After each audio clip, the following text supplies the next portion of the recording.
म्हणजे तसं ते कित्या नंबरचं खातं आहे माहीत नाही, पण आता ते पहिल्या दुसऱ्यात आलं पाहिजे. इतकी त्याची व्याप्ती वाढली आहे, एवढं ते महत्त्वाचं आहे. इथं बसणाऱ्याचे सगळ्यांचे मुलं शाळेत आहे, त्यांचे भाचे आहे, नातू आहे, कोण ना कोणीतरी शाळेत आहेच.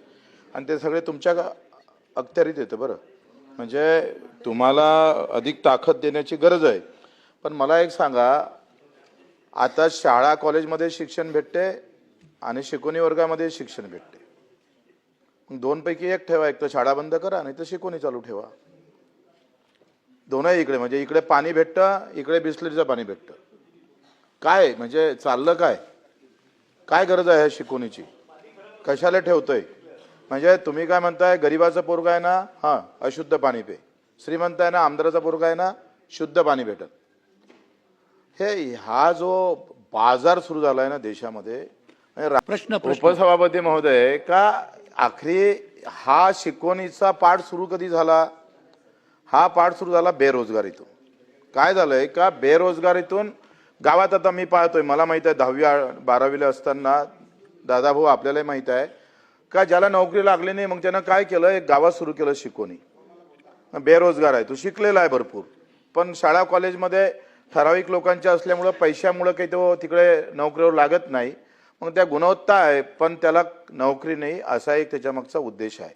आणि मग हे सगळं करताना मला वाटतं एक सूचना आहे, हे प्रश्न नाही आहे. पहिला प्रश्न तर हा आहे, आम्हाला तुम्ही द्या का शिकवणीची गरज काय? एक तर शिकवणी सुरू करा, नाही तर कॉलेज सुरू ठेवा, शाळा सुरू ठेवा, दोनपैकी एक काहीतरी ठेवा. एक मॅन में दो तलवार चलती नाही, कोई तो भी एक तलवार रखो. दुसरा गोष्ट असा आहे का, तुम्ही हे सगळं करत असताना आता सगळ्या कंपन्या आल्या. जसं मी रामदेव बाबाचं मिरची आहे का, स्थानिक बेरोजगारांना तुम्ही आता मॉल जे उभे झाले, सगळ्या म्हणजे खालच्या लोकांना सगळं खतम करण्याचा प्रयत्न सगळीकडे चालू आहे. मग कायदा करत असताना तुम्ही हे पाहिलं पाहिजे का, ज्याला नोकरी लागली नाही, त्याची गुणवत्ता चांगली आहे, त्याला काही कायद्यामध्ये वाव ठेवणार का तुम्ही? तो एक पार्ट ठेवणार का? तो फार महत्वाचा आहे. दादाभाऊ, आपल्या सगळ्या शेतकरी, शेतमजूर, गरीब कष्टकऱ्यांच्या मुलांना या कायद्यामध्ये कुठेतरी सुरक्षा निर्माण झाली पाहिजे का नाही जाई? तुम्ही सांगा, आज तुम्ही माहित आहे नोकरी शाळा कॉलेजची किती महाग झालेली आहे.